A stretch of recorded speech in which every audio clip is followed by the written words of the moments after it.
മീനില്ലാതെ തന്നെ മീൻ കറി ഉണ്ടാക്കിയാലോ? വളരെ സിമ്പിളായിട്ട് ഉണ്ടാക്കാൻ പറ്റിയ നല്ല ടേസ്റ്റി ആയിട്ടുള്ള ഒരു കറിയാണ് കേട്ടോ. അപ്പോൾ എല്ലാവരും ട്രൈ ചെയ്ത് നോക്കാം. നമുക്കിതെങ്ങനെ ചെയ്യുന്നത് നോക്കിയിട്ട് വരാം.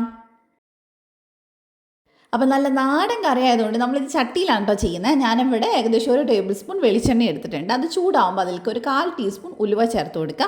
അതൊന്ന് പൊട്ടി വരുമ്പോൾ അതിലേക്ക് കുറച്ച് കറിവേപ്പിലയും ഒരു 10-15 ചെറിയുള്ളി ചെറുതായിട്ട് കട്ട് ചെയ്തതും കൂടെ ചേർത്ത് കൊടുക്കുക. എന്നിട്ട് നമുക്ക് ഇതിനൊന്ന് വഴറ്റിയെടുക്കാം കേട്ടോ. ചെറിയുള്ളി വെച്ച് തന്നെ ചെയ്യണം, അപ്പോഴാണ് കറിക്ക് നല്ല രുചി ഉണ്ടാവുക. പിന്നെ അതേപോലെ തന്നെ ഒരു 4-5 വെളുത്തുള്ളിയും ഒരു ചെറിയ കഷ്ണം ഇഞ്ചിയും കൂടെ ചതച്ചതും കൂടെ ഞാൻ ചേർത്തിട്ടുണ്ട്.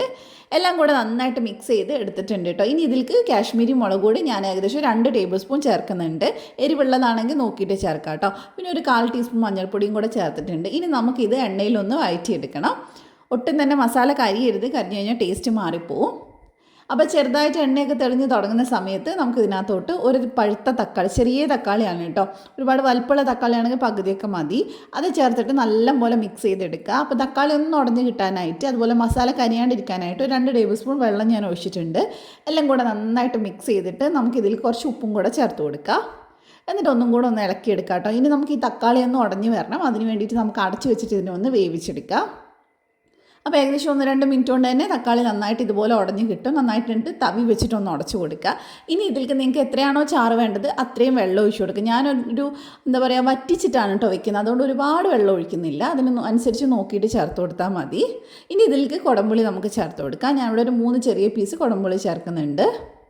ഇനി ഇത് നന്നായിട്ട് തിളച്ച് വരാൻ വേണ്ടി വെയിറ്റ് ചെയ്യാം. തിളച്ച് വരുന്ന സമയത്ത് നമുക്കിതിലേക്ക് ഒരു ചെറിയ പച്ചക്കായ തൊലി ഒന്ന് കളഞ്ഞിട്ട് നീളത്തിൽ കട്ട് ചെയ്ത് ചേർത്ത് കൊടുക്കുന്നുണ്ട്. പച്ചക്കായ തന്നെ വേണമെന്നില്ല, നമുക്കിത് വെണ്ടയ്ക്ക വെച്ചിട്ടും വഴുതനങ്ങ വെച്ചിട്ടും കോവയ്ക്ക വെച്ചിട്ടും ഒക്കെ നമുക്ക് ഈ സെയിം കറി തന്നെ ഉണ്ടാക്കിയെടുക്കാം. അപ്പോൾ ഇനി നമുക്ക് ഇതിനൊന്ന് വേവിച്ചെടുക്കണം. അപ്പോൾ ഞാൻ അടച്ച് വെച്ചിട്ട് വേവിച്ചെടുക്കുന്നുണ്ട്. ചെറുതായിട്ടൊന്ന് വറ്റിച്ചെടുക്കും വേണം കേട്ടോ, അപ്പോഴേക്കും നന്നായിട്ട് വെന്ത് വരും. അപ്പോൾ ഈ ഒരു പരുവത്തിലാണ് ഞാൻ എടുക്കുന്നത്. ചെറുതായിട്ട് ഇങ്ങനെ കുറുകിയിട്ടാണ് കേട്ടോ ഇരിക്കുന്നത്. നല്ല ടേസ്റ്റാണ് ഈ സമയത്ത്. പുളി നോക്കിയിട്ട് ഒരുപാട് പുളി ഉണ്ടെങ്കിൽ പുളി എടുത്ത് മാറ്റി വെക്കാം കേട്ടോ. ഇനി നമുക്ക് ഏറ്റവും അവസാനമായിട്ട് ഇതിലേക്ക് കുറച്ച് പച്ചവെളിച്ചെണ്ണയും അതുപോലെ തന്നെ കുറച്ച് കറിവേപ്പില ഇട്ടിട്ട് അടച്ച് വെച്ചിട്ട് ഒരു 10-15 മിനിറ്റ് കഴിഞ്ഞിട്ട് സെർവ് ചെയ്യാം. അപ്പോഴേക്കും നല്ല സംഭവം സെറ്റായിട്ട് കിട്ടും കേട്ടോ. അപ്പോൾ എന്തായാലും ഇതുപോലെ നിങ്ങളൊന്ന് ട്രൈ ചെയ്ത് നോക്കുക. എന്നിട്ട് ഫീഡ്ബാക്ക് അറിയിക്കുക. ഇതുപോലത്തെ റെസിപ്പീസിന് വേണ്ടി ധ്യാൻസ് കണ്ണൂർ കിച്ചൻ ഫോളോ ചെയ്യാം. മറ്റൊരു വീഡിയോ ആയിട്ട് കാണാം. ബൈ.